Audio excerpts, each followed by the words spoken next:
Not warm out there today. They're sending you in the bus. What can I say? Quite right. Lady of the people. Yes. Yeah. Okay, Mimi, you want to pick us off? Thank you very much. Just want to start first by there have been conflicting reports about Mikel Antonio's length of his injury. Can you give us any updates? When did he back? I think Mick's got a small injury. It's not a serious injury.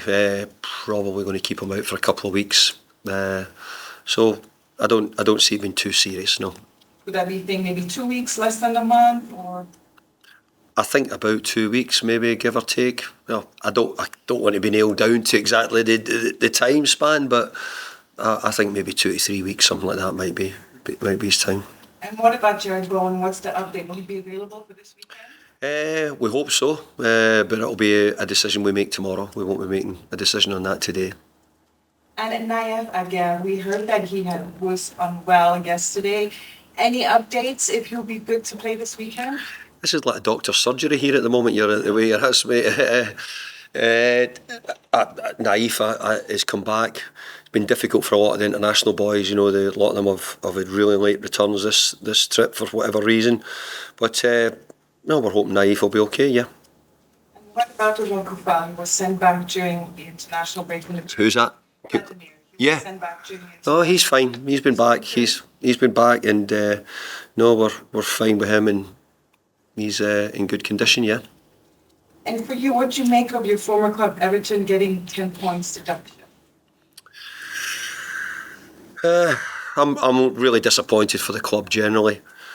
I think Sean Dyche is doing a brilliant job, and they're just beginning to stabilise and steady themselves. But I think there's been these stories going around about it for quite a while. Whether it was true or not, nobody was quite sure. But it sounds as if there's been something which the Premier League have felt that they've had to jump in. And look, there is rules. We've all have to abide by rules in every walk of life, and it's no different for football clubs as well. But I think Everton, the position they're in, the way they're playing, I think they'll still have a great chance of being a Premier League club next season.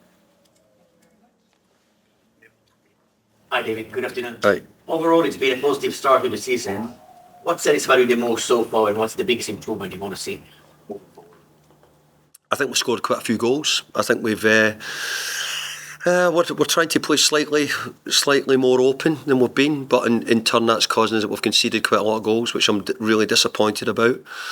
But that's what the balance that comes from it. You try to bring in more attacking, more offensive players, and you find yourself, maybe conceding more than you would like. So it's something what I need to focus on and make sure that we're doing a much better job defensively than maybe we've done in certain games.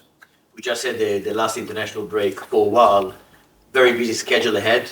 You're also playing in Europe, obviously. How do you think the squad will cope and manage with a very tight schedule ahead? Really difficult to give an answer as well. I wish the Premier League and everybody else would look much closer at the scheduling, because it might help us. But we're thrilled to be involved in European football. We want to challenge in the Premier League. We want to try and have good runs in the National Cup competitions.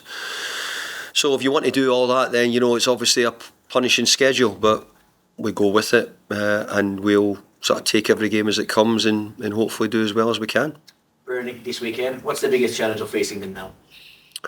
I think Burnley's been a challenge no matter whenever I've played Burnley.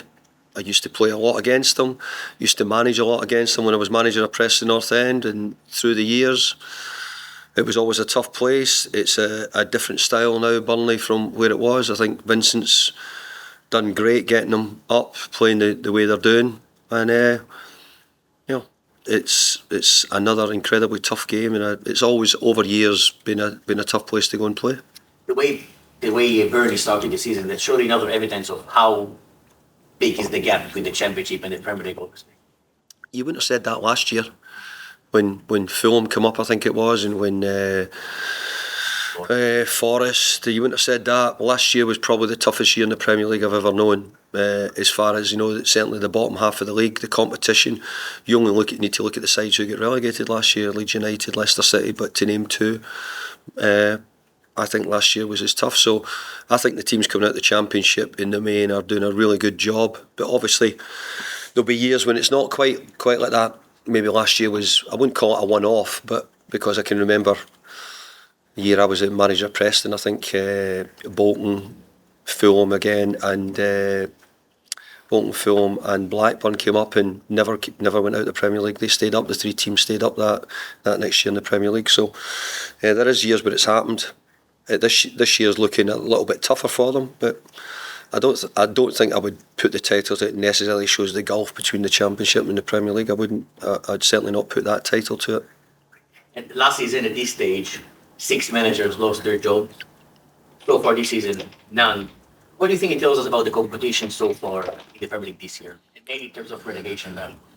I think maybe it tells you that a lot of owners have understood that getting rid of managers is not the best thing to do. Last one for me, please. Vincent Kompany, obviously a Premier League legend as a player. Tough start for his Premier League management career. If you could give him one advice, what would you do? Vincent, I'm sure, has got some incredible people he's worked with who could give him great advice. None other than Pep, who was his manager. So he certainly wouldn't look for advice from me. But I admire him as a player. I admired him as the way he played for Belgium. Watched him over many years when he was a young player in Germany before he came out as well. So he's had a brilliant career, and I have to say he's had a great start to his managerial career as well. And Lauren, BBC. Hi, David. Who's national duty injuries as mentioned. Would you say that kind of phase when it comes to these international breaks? Absolutely. We've had a great injury record here at the club this season. We really have. We've actually had very few players injured. We've had full squad every game just about.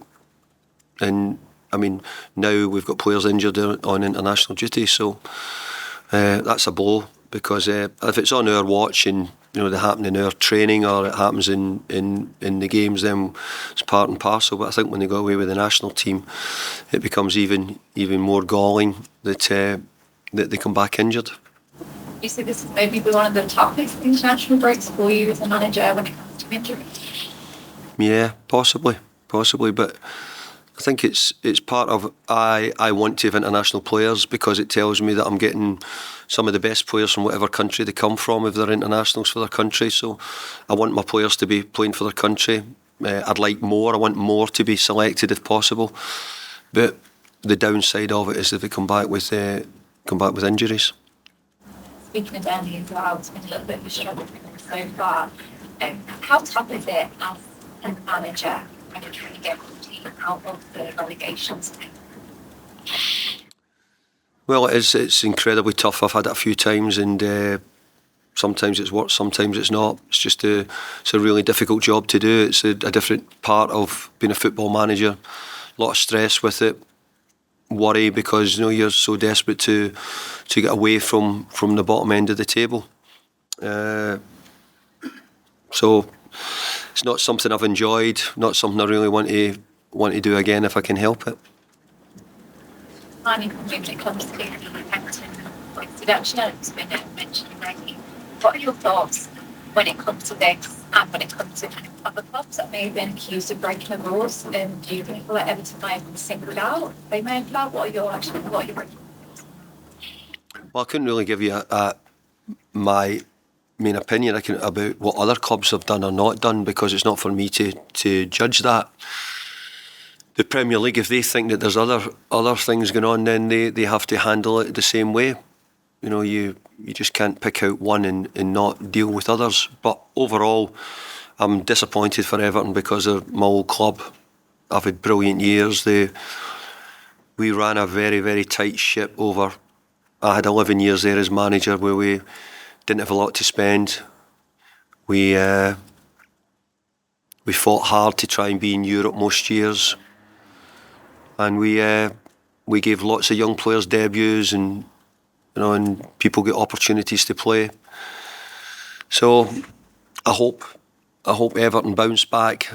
the one thing I do know is their fan base will rally round them like you can't believe, because they'll hugely support their club.